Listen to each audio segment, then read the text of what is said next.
नमस्कार। मैं डॉक्टर परमेश्वर दयाल श्रीवास्तव पुष्कर।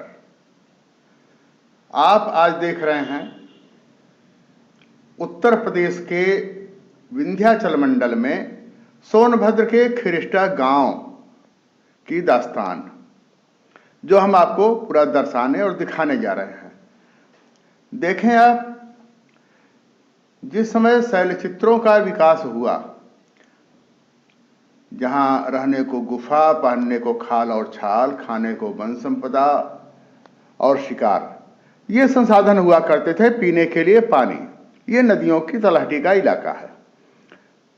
जहां हम हैं खिरिष्टा गांव में, खिरिष्टा की दुअरा घाटी, जो कभी अपने जमाने में राजपथ हुआ करती थी, उज्जैनी से चुनार यानी चरणाद्रिगढ़ आने जाने के मार्ग का ये मुख्य अवशेष अब तक कुछ कुछ बचा है। वैसे तो छत्तीसगढ़ के पास भी चुनार के पहले मिर्जापुर जनपद में है। मैं इस बात से अलग हट करके यहाँ के शैलचित्रों पर बात करना चाहता हूं। तो यहाँ के शैलचित्र की बात केवल सोनभद्र के अंतिम सरहद ढढौरा दरी, मजुरही दरी, मुख्या जलप्रपात से लेकर के महुरिया राजपुर के पास लिखनिया फर्स्ट से होते हुए विजयगढ़ तक सीधे कैमूर की श्रृंखला में, इसकी उपत्यकाओं में और इसके शेल्टर के नीचे जो चित्र उकेरे गए हैं, गुफाओं कंदराओं में भी, इनकी बात मैं आपसे कर रहा हूं। तो हम खड़े हैं बरगद के पेड़ के नीचे खिरिष्टा गांव में। इससे आगे बढ़ने पर पैदल यात्रा में हमारे साथ यह घोरावल तहसील का इलाका पड़ता है।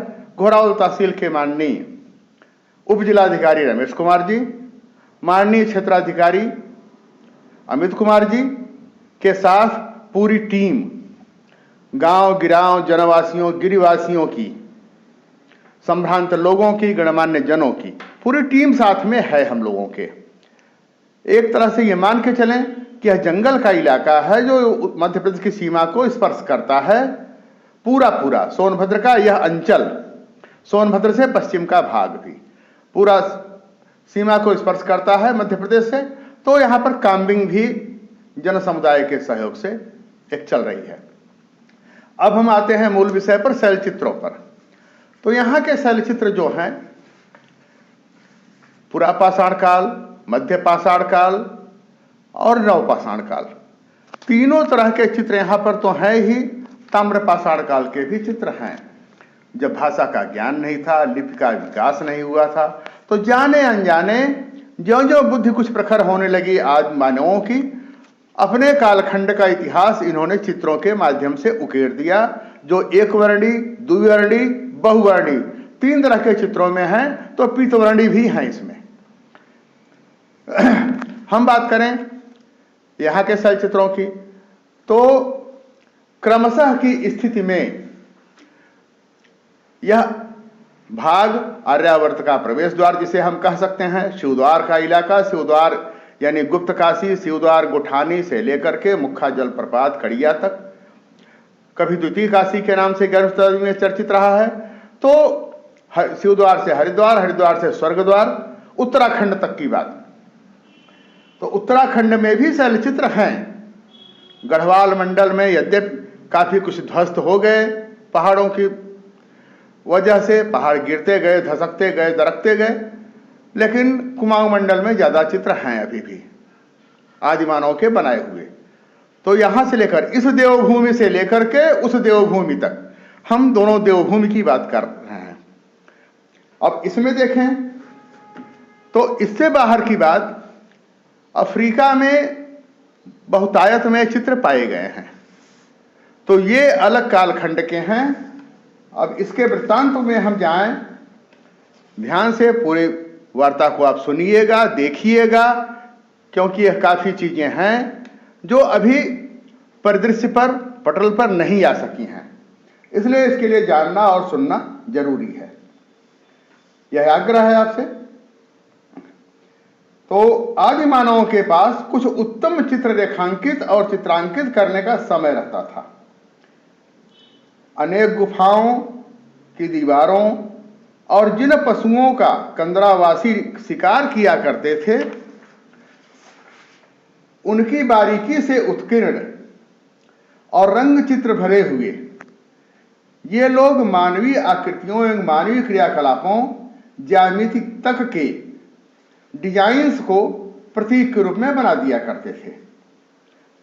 एक बात बीच में हम और बताना चाहेंगे कि यहाँ पर पशुओं के प्राचीन काल के, पुरातात्विक काल के, प्रागैतिहासिक समय के पशुओं के जो आखेट हुआ करते थे, उसमें से उनके अस्थिपंजरों को तोड़ तोड़ करके और स्क्रैप साइज का,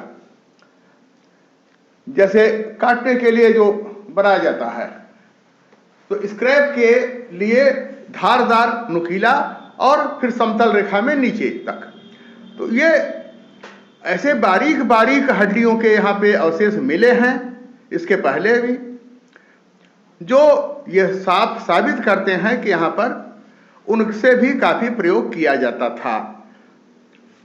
पशु आकृतियों का, मानवों का, जिनका भी हो, वो मांसाहारी थे जब आदि मानव। तो इनकी बात की हम गहराई से जाएं तो प्राचीन गुफा आश्रय स्थलों की खोज करने में मनुष्य को प्राचीन इतिहास के संबंध में बहुत कुछ जानकारी चाहिए। अभी भी प्राचीन काल की दलदल और नमीदार दीवारों की रेत के कारण दफन हुए शवों की खुदाई करते और गहरी खुदाई करते पर हड्डियों और हथियारों की एक और परत मिलती है इसी इलाके में, जो और भी प्राचीन मनुष्यों का परिचय देती है। इन परतों में उन्हें उन मनुष्यों के अवशेष अस्थियों के रूप में भी मिलते हैं जिनका अब इन पृथ्वी पर कोई नामो निशान भी नहीं बचा है। इन अवशेषों और मनुष्यों की गुफाओं की दीवारों पर जो चित्र बनाए गए थे, उनके सहारे बता दें आपको, अध्यवसायी वैज्ञानिक उस युग के मनुष्य की सभ्यता को कण कण करके जोड़ते रहे और पटल पर उसको लाने में काफी हद तक कामयाबी भी मिली उनको।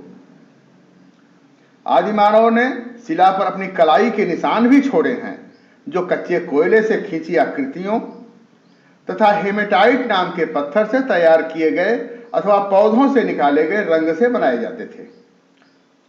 पत्थर पर उत्कीर्ण नक्काशी के रूप में मौजूद हैं कच्चे कोयले अथवा रंगों से बनाए गए चित्र भी, जिन्हें पिक्टोग्राफ कहलाया जाता रहा है, जबकि अपघर्षित चित्र इन अर्थों में कुशाग्र बुद्धि था, वह आकृतियों की वही रेखाएं खींचता था।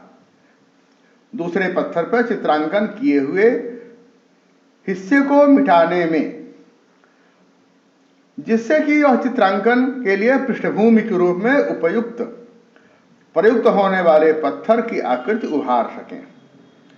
इन्हें शैलोत्कीर्णन कहते हैं, जिन्हें पेट्रोग्लिफ कहलाता जाता रहा है। तो हम तो ये बात कर रहे हैं, और सबसे अधिक सुंदर शैलचित्र मध्य प्रदेश में विंध्याचल की श्रृंखलाओं और उत्तर प्रदेश की कैमूर की पहाड़ियों में अब तक मिले हैं, यह बताना जरूरी है। और कैमूर की श्रृंखला में उत्तर प्रदेश में दक्षिण भाग यानी कि मिर्जापुर का दक्षिणी भूभाग, मिर्जापुर और मिर्जापुर का दक्षिणी भूभाग, सोनभद्र जो बाद में पृथक हुआ, इन्हीं में अधिक शैलचित्र पाए गए हैं। मिर्जापुर के हलिया ब्लॉक में शैलचित्र मिले हैं, तो मुखा से लेते हुए विजयगढ़ तक इन शैलचित्रों में पर्याप्त प्रचुरता है इनके मिलने की। प्रागैतिहासिक काल के चित्रों की तो हम बात करें इसी में कि 1867 में आर्चिबाल्ड कार्लाइल ने भारत में शैलचित्रों के खोज की शुरुआत की थी। यह श्रृंखला बाद में बढ़ती गई, इसकी क्रिया प्रक्रिया, अनवरत सुधार, परिष्कार, अन्य चित्रों के खोजे जाने की बात, ये सब बाद में आती गई। लेकिन हम बात जब कर रहे हैं ये 40,000 साल पहले उत्तर पाषाण काल का, तो उत्तर पाषाण काल यानी कुल मिलाकर के यहाँ पर चित्र जो हैं 30 से 50 हजार साल पुराने पाए गए हैं अब तक। यह मैं बात कर रहा हूं केवल सोनभद्र सोनांचल में, जहां हम लोग खड़े हैं, इसके पूर्व से लेकर पश्चिम उत्तर दक्षिण तक सोन के नद के किनारे का ये भूभाग है। इधर बेलन घाटी है जहां आज मानव का प्रथम बसाव था। तो यह इसके आगे गंगा है मिर्जापुर में। तो यहां पर खाने पीने के लिए सारी व्यवस्था उपलब्ध रहा करती थी। ज्यादातर कैमूर की श्रृंखलाओं में सोनभद्र में ही ये चित्र पाए गए हैं।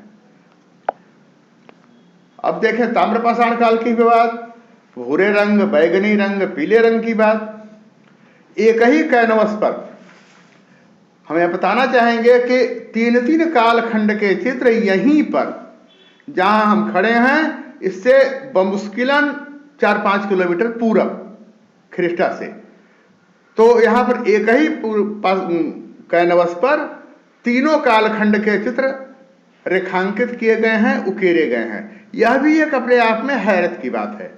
तो हैरत की बात दूसरी और भी है कि यहाँ पर जिराफ, शुतुरमुर्ग और गैंडे के चित्र मिले हैं, जो अलग अलग जलवायु के जीव हुआ करते थे।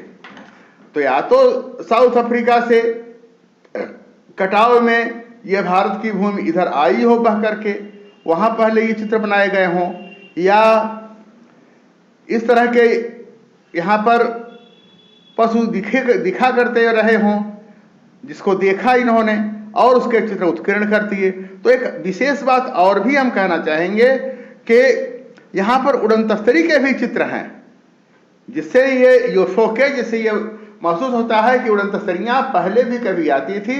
जब आज मानव का धीरे धीरे क्रमशः मानसिक विकास होने लगा, तो उसको देख करके वो चित्र रेखांकित कर दिए। गोल तस्तरी और अलग अलग चारों तरफ उसके गोलाई के बाहरी भाग में रेखाएं निकलती हुई, प्रकीर्णित होती हुई, बीच की आकृति कुछ अनोखी, अनूठी या अजूबी कह लें। तो इस तरह की बातें। इससे के अतिरिक्त जहां मजुरही दरी की बात की हमने, रेवड़ा दरी की, यहां से पश्चिम, मुखाफाल से और पश्चिम, तो वहां पर तो सीधे सीधे टंकित करके चित्र उत्कीर्ण किए गए हैं, जिनमें महसूस होता है कि ये एलियंस के चित्र हैं। उनकी जो आकृति है मिस्र के मेसोपोटामिया, बेबीलोनिया, इजिप्ट से लेकर के, तो इस तरह की आकृतियों के चित्र भी यहां पर टंकित किए हुए। तो यहां पर 2 तरह के चित्र हैं आपके सामने। हम तो एक दिखाने जा रहे हैं, रेखांकित किए हुए चित्र, उकेरे गए चित्र, लेकिन टंकित चित्र हम बाद में दिखाएंगे आपको, जिसमें पूरी टाँकी और हथौड़े के आधार पर जैसे, या जो उस समय भी औजार हथियार होते रहे हों, धीरे धीरे उसको एक उसी शैलाश्रितों में, उसी के अंदर शैलाश्रयों के नीचे टाँकियों से जैसे एक प्रतिमा टाइप की उकेर दी गई हो। तो इन सबको देखें आप, अधिक बात ना करते हुए आप दृश्यों को देखें। वृत्तांत तो बहुत सारे हैं इसमें बताने के लिए, मैं उसकी बात नहीं कर रहा हूं। यहां के चित्रों के बारे में आप देखें। कई प्रकार के रंग रोगन से बने ये सब शैल चित्र। आज की वार्ता का अंतिम मुकाम हम यही कहते हुए देना चाहेंगे कि मध्य प्रदेश के होशंगाबाद के भीमबेटका में काले रंग का शैल चित्र पाया गया। इसके बाद इन 4 दशकों की लगातार हमारी मेहनत, पहाड़ियों में भटकाव, दुराव, इसके बाद ये परिणति मिली कि यहाँ पर भी एक हमने खोजा है काले रंग का शैल चित्र, जो अपने आप में अजूबा है।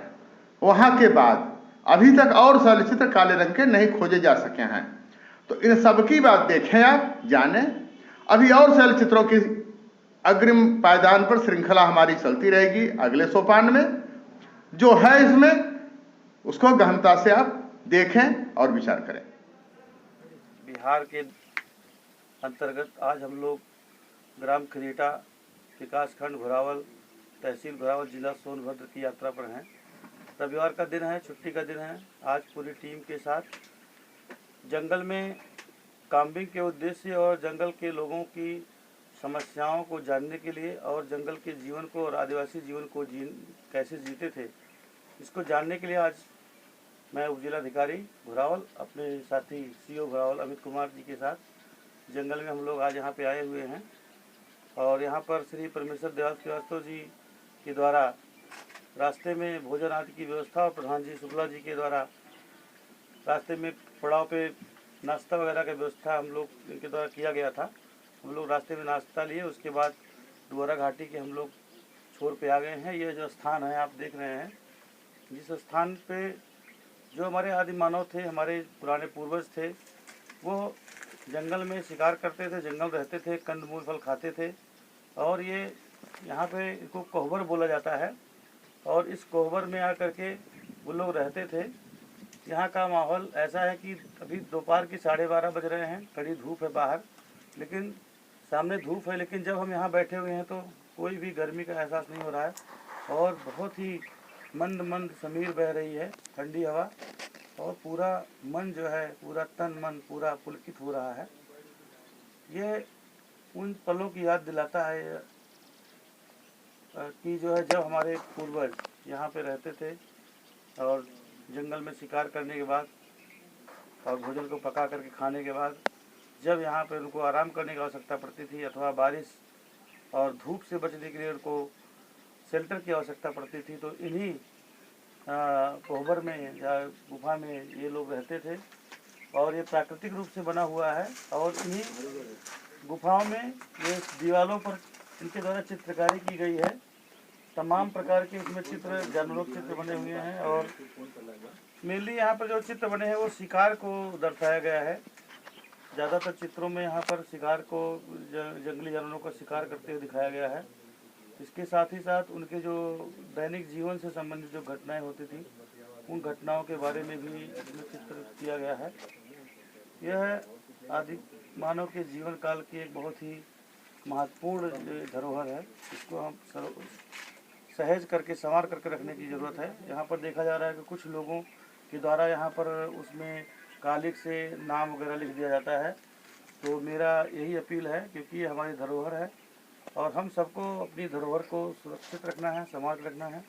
तो जो भी यहाँ पर यात्री आते हैं या गांव के जो भी लोग हैं, इनसे मेरी अपील है कि इन धरोहर को सुरक्षित रखें और इसको किसी तरह से ख़राब ना करें, इसको तोड़ें नहीं, जिससे कि हम अपने इतिहास को और अपने पूर्वजों के द्वारा की गई इस कलाकारी को, चित्रकारी को और गुहा चित्रों को संभाल रखें, और जिससे हमारा संस्कृति बची रहेगी और हमारे संस्कृति का संरक्षण होगा और हम अपने इतिहास को जान पाएंगे। 2023 का दिन है और लगभग इस समय 12:30 बज रहे हैं, 12:30-1 के आसपास टाइम हो रहा है। बहुत कड़ी धूप है और ये घोरावल क्षेत्र का, घोरावल तहसील क्षेत्र का जो है खिष्टा नाम की जगह है। और यहाँ के लोक कथाओं में, लोगों में ये मानता है कि शायद ये खरोष्टी लिपि जो है यहाँ के पत्थरों में उकेरी गई है हमारे आदि मानवों द्वारा, इस वजह से इसका नाम खिष्टा देने की कोशिश करे हैं। एक बात तो ये, दूसरा कि हमें जो समझ में आया इस यात्रा के दौरान, वो इतना अद्भुत और रोमांचित नज़ारा रहा है सब लोगों के साथ, गांव वाले लोगों के साथ, कि आनंदित हो गए हम यहाँ आके। यहाँ आके पता चला है कि हमारे पूर्वज किस तरीके से अपना जीवन यापन करते थे, कैसे उनके मनोरंजन के क्या साधन थे। जहाँ भी पत्थर मिलते थे वहाँ वो उनकी पेंटिंग्स वगैरह करते थे। यहाँ आप देख सकते हैं कई तरह की पेंटिंग्स की गई हैं, शिकारियों की पेंटिंग्स की गई हैं, शिकार करते हुए मुद्रा में पेंटिंग्स की गई हैं। और ये जो घाटी क्षेत्र है, ये दो पहाड़ों के बीच से घाटी का क्षेत्र है, जो सोन नदी को आगे जाने के लिए, बनारस जाने के लिए, एक तरह से उज्जैन से बनारस वाला जो मार्ग है उसको इंगित करता है। शायद ये प्राचीन काल में बहुत ही सरल, सुगम उस समय के हिसाब से मार्ग रहा होगा, क्योंकि बाकी पहाड़ों को पार करके आने जाने में बहुत कठिनाइयाँ थी। लेकिन ये घाटी है, यहाँ का पूरा पानी इकट्ठा होकर सोन नदी में जाता है। लगभग मुझे लगता है कि कम से कम 1000-1500 बीघे के क्षेत्रफल का ये जो क्षेत्र होगा वो पानी जाता होगा। गांव वालों के सहयोग से हमारे साथ लगभग 8-10 लोग हैं। यहाँ की हम समस्याएं जानने का प्रयास किए हैं, यहाँ क्षेत्र को समझना, लोगों के, आम लोगों के जीवन को अभी भी किस तरीके से इस चीज़ को जो है संरक्षित करने का प्रयास कर रहे हैं, लोगों तक प्रचार प्रसार कर रहे हैं, जिससे ये चीज़ें सुरक्षित बनी रहें और आगे जो है आने वाले हमारी पीढ़ियों को भी इस चीज़ का पता चले कि हमारे पूर्वज किस तरीके से रहते थे। यहाँ कुछ चीज़ें, कुछ गतिविधियाँ अनुचित हुई हैं। लोग यहाँ पे भेड़ बकरी चराने के माध्यम से आते हैं, तो जहाँ पर चित्र बने हुए हैं वहाँ पे कालिक से अपना नाम लिख दिए या कुछ उल्टा सीधा की रंगाई पुताई कर दिए हैं, वो ना करें। ये आप में SDM महोदय ने भी अपील की, हमारी भी अपील है, और इन चीज़ों को सुरक्षित संरक्षित रखने का प्रयास किया जाए, जिससे आने वाली नस्लों को, आने वाली पीढ़ियों को भी हमारे पूर्वजों के बारे में उतनी ही जानकारी और उससे बेहतर जानकारी मिल सके जितना कि हमें आज हो रही है। बहुत ही आनंदित क्षेत्र है, बहुत ही आनंद आया यहाँ के। सबको आना चाहिए, देखना चाहिए, जानना चाहिए और क्षेत्र को भी जानने समझने का, क्षेत्र को लोगों को जानने समझने का यहाँ पे मौका आपको जरूर मिलेगा। धन्यवाद। मैं उमेश कुमार शुक्ल, पूर्व ग्राम प्रधान खिरेटा, वर्तमान में भारतीय इंटरमीडिएट कॉलेज घोरावल में प्रवक्ता के पद पर कार्यरत हैं। आज रविवार का दिन है, 9 अप्रैल 2023। आज हमारे इस ग्राम पंचायत में जंगली क्षेत्र में हमारे सीओ साहब घोरावल का आगमन हुआ है। अपने बीच में, अपने इस गांव में, इस जंगली गांव में पाकर के हम सभी ग्रामीण बड़े ही आह्लादित हैं। और हमारे जानकारी में अभी तक करीब हमारी 1975 का जन्मतिथि है। अभी तक ऐसे अधिकारी का इस क्षेत्र में यहाँ तक का आना अभी संभव नहीं हुआ है। आज हम पहली बार आप सभी लोगों को पाकर के बड़े ही प्रसन्न हैं। और साथ ही यहाँ का जो दुअरा घाटी है, ये जो कोहबर के नाम से जाना जाता है, कहा जाता है कि वीर लोरिक, जो अगोरी किले का इतिहास इससे संबंधित है। वीर लोरिक जो अगोरी किले में लड़ाई लड़ने के लिए गया था, तो वहाँ से वापस आते समय कुछ न कुछ इस स्थान पर अपना चिन्ह बना दिया गया है, या कोई शिकारी वगैरह जो यहाँ से जाते थे। यहाँ का जो जाने वाला स्थान बीच से जो सोन नदी घाटी में दिखाई दे रहा है, ये अहरौरा, पुराने ज़माने में अहरौरा बाजार थी रावटगंज में। सोन नदी के उस पार वाले गांव हैं घोरिया, सिमिया, जुंगैल, कुंडवासिनी और भरहरी वगैरह। बरसात के दिनों में काफ़ी दुरूह यात्रा था। उस समय बैल पर, घोड़े पर सामान लाद करके अहरौरा क्षेत्र में, चुनार में, रावटगंज घोरावल में उस समय कोई दुकान बाजार नहीं थी। बड़ी बाजार के नाम से अहरौरा और बनारस नारायणपुर जाना जाता रहा। वहाँ से लोग अपना सामान ले आते थे इसी रास्ते से। और इस स्थान पर जहाँ इस समय हम लोग बैठे हुए हैं, और एक दो पड़ाव जहाँ हमारा और हुआ है, ऐसे स्थान पर लोग यात्री विश्राम